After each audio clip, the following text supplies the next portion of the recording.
So here we have the completed front panel, vinyl wrapped with the stainless steel grille for ventilation and the designated or the nameplate I had fabricated. The back panel is also completed, as you can see again, with the stainless steel mesh grille.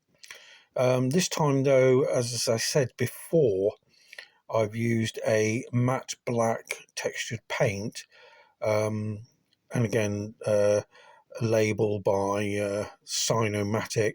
I have put in the handle to allow me to easily pull it out, because the idea is to have it a reasonably tight fit in the cabinet. And the final thing is, I usually like to designate the valves in use. Previously, I've always had individual labels which I've put near the sockets.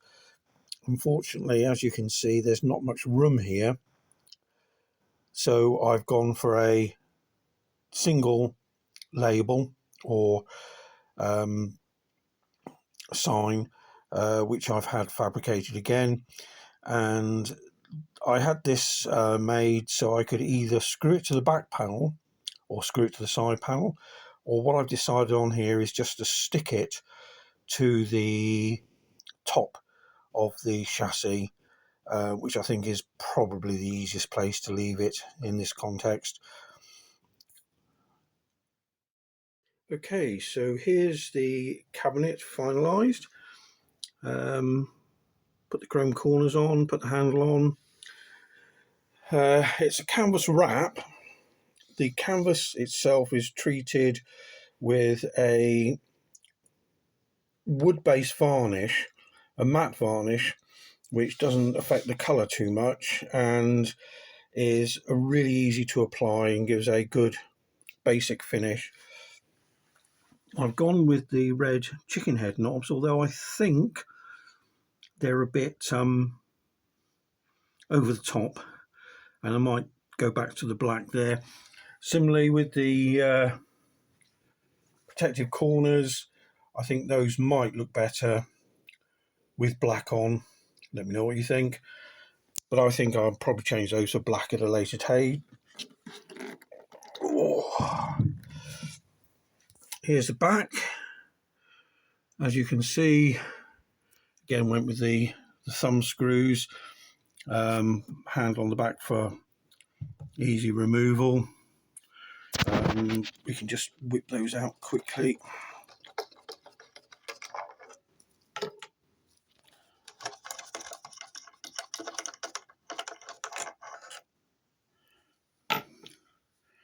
And pull off the back cover.